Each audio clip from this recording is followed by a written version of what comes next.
This week I'm testing the plug-in hybrid Kia Sorento. It's a 7-seat SUV, and these are my top 3 family-friendly baby drive features. Don't forget to like and subscribe and follow our socials.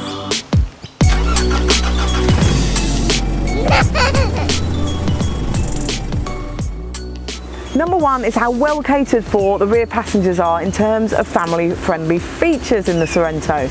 They've got rear window blinds for the second row, rear cup holders in the doors, really nice and easily reached by passengers while driving along.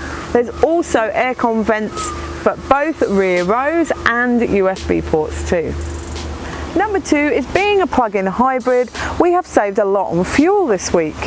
We've found it does between 50 and 60 kilometres to a battery charge, and that's been enough for us to do our daily commutes and school drop-offs, and then just charge in the evening when we get home. Number 3 is I can fit 5 InfoSecure child seats in the back of the Sorento Feb, which is fantastic. I've got 2 Attain More and an Achieve More across the second row, and a Roma 2 booster seat and an Aspire More in the third row. We have loved driving the plug-in hybrid Kia Sorento this week with our family. To see the full review, go to babydrive.com.au.